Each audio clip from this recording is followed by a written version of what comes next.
It has been in service with the United States Air Force, since 1955, and it still has many years of service ahead. The Boeing B-52 Stratofortress is a long-range subsonic strategic bomber capable of carrying up to 70,000 pounds, approximately 32,000 kg of weapons, with a range of around 14,000 km, without in-flight refueling.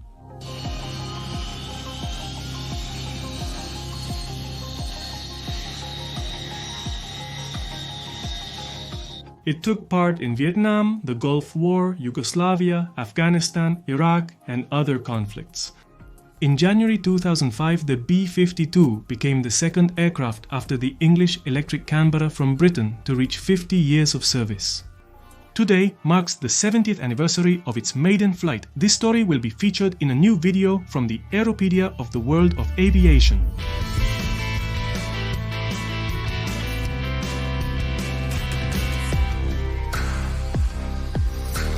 The origin of this aircraft goes back to when World War II ended. The United States was looking for a strategic bomber with a very long range, one that didn't depend on bases in foreign countries and could reach much of the world directly from the United States, at least about 300 miles per hour and with 10,000 pounds of bombs. In 1946, Boeing, among other companies, presented a design powered by 6 turboprop engines and straight wings called Model 462. Which received a contract to build a full-scale mock-up and conduct preliminary tests. However, after a while, the Air Force began to express concern about the large size of the aircraft and its inability to meet the requirements. That's why Boeing redesigned everything and presented a lighter model with 4 turboprop engines called 464. The model continued to evolve, since now the Air Force changed the requirements so that it would have a much higher speed and be able to carry nuclear weapons. Otherwise, it wouldn't surpass the plane that was intended to replace the Convair B-36 Peacemaker bomber.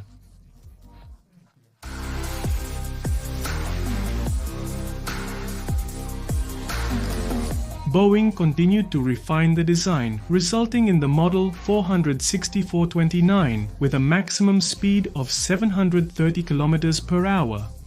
In May of 1948, the Air Force requested that they switch to jet engines. This led to a new model, the 464-49, which would require redesigning the wing, also with a wing with greater sweep, and using the new engines. Pratt Winnick J57, which were used by the F-100 Super Sabre and the F-8 Crusader.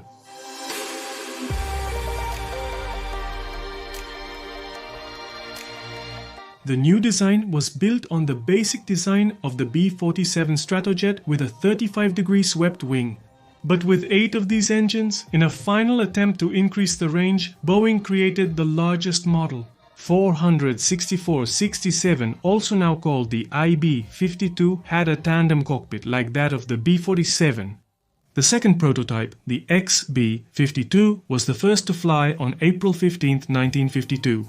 Now Boeing got a new contract for the production of 13 B-52A aircraft, which were going to have a modified cockpit. Interestingly, the unofficial Convair project competed with the official development simultaneously. 160, which was an evolution of the B-36 with swept wings and also with 8 engines. It was even more economical than the B-52, but it was slower and could carry less payload.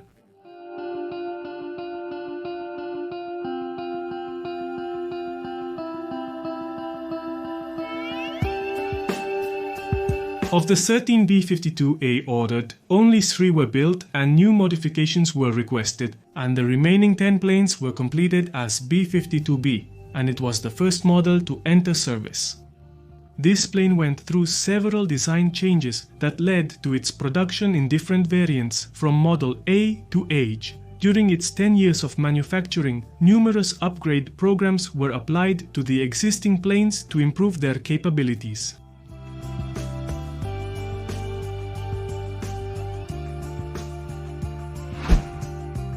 This is a design with 8 engines for a long-range heavy bomber. It had a maximum takeoff weight of 220 tons and a combat range of 14,200 kilometers with internal fuel tanks. Its maximum speed is 1050 km per hour, and it has the capacity to carry up to 31,500 kilograms of armament.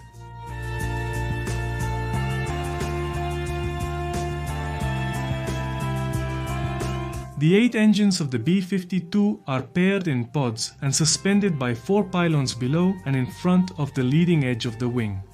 The B-52s were equipped with Pratt & Whitney J57 turbojet engines. As this aircraft evolved, so did these engines, each time with more power. From the original 46.71 kilonewtons of the B-52A engine to the 76 kilonewtons of the B-52H versions.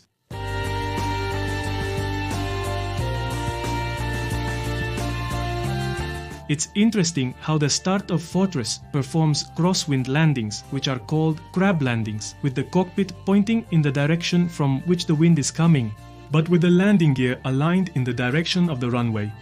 It can do this because its landing gear has the ability to rotate the main gear up to 20 degrees relative to the center line of the aircraft.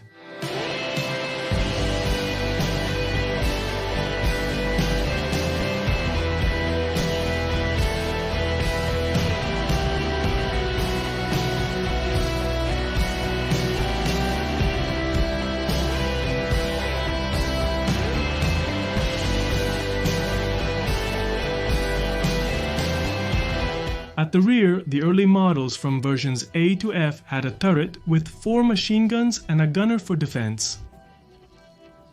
In the B-52G models, it was replaced by a turret with 4 machine guns. 50 remotely controlled. In the G version, it was replaced by a remotely controlled 20mm Vulcan cannon. The use of in-flight refueling gives the B-52 an almost unlimited range. The ability to carry up to 20 air-to-ground missile, 69 nuclear missiles was added to the G and H models starting in 1971. But later, the ability to carry the AGM-86 cruise missiles was also added, and in the 90s, the air-to-ground missile 137.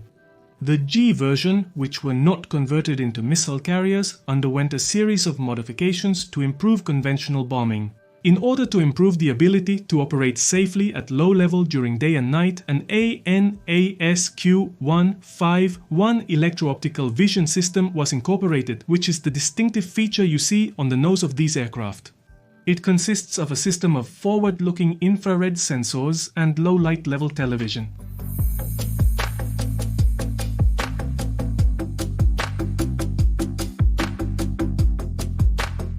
When the B-52G was retired in 1994, it was replaced by the B-52H version, with a more complete conventional weapons capability, also adding weapon pylons under the wings and the ability to carry new generation armament.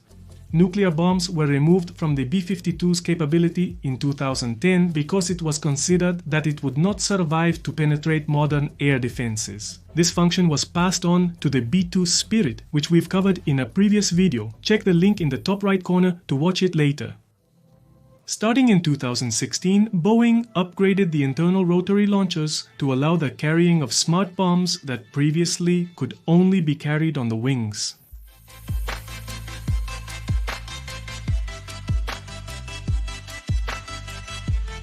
For more than 40 years, the B-52 Stratofortress has been the backbone of the United States Strategic Bombing Force. It was used in combat operations as a long-range bomber, deploying a wide variety of conventional weaponry.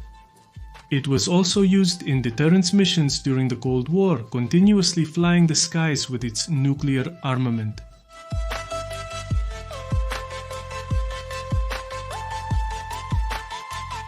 The B-52 set many records. One of them was in 1956, when 4 B-52Bs made a non-stop flight around the perimeter of North America in the so-called Operation Quick Kick. They covered 25,000 kilometers in 31.5 hours, performing in-flight refueling. And the B-52H set the world record by flying 20,177 kilometers without refueling, without cargo.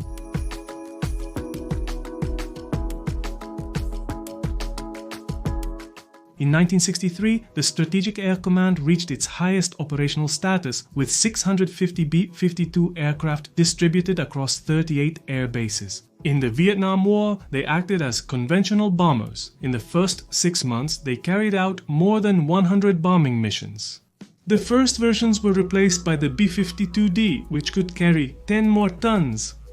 These carried out 729 raids. In total, 30 B-52 were lost during this war, right in the middle of the Cold War, where they acted as nuclear deterrents. The United States Air Force signed an agreement with the Navy in '82 to deal with the growth of the Soviet fleet. So, the United States Air Force increased its participation in maritime operations, assigning these planes to mining missions and attacks with Harpoon anti-ship missiles.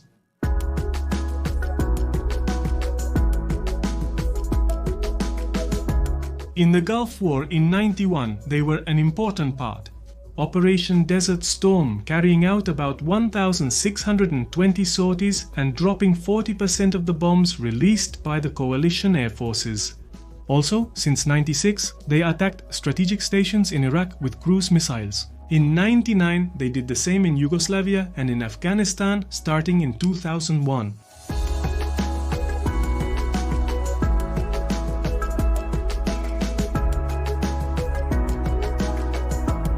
Even though the United States Air Force is working on new bombers, the intention is to keep the B-52H in service at least until 2040. A total of 744 units of all variants have been built, and the United States Air Force still relies on the B-52 because it remains an effective and economical heavy bomber.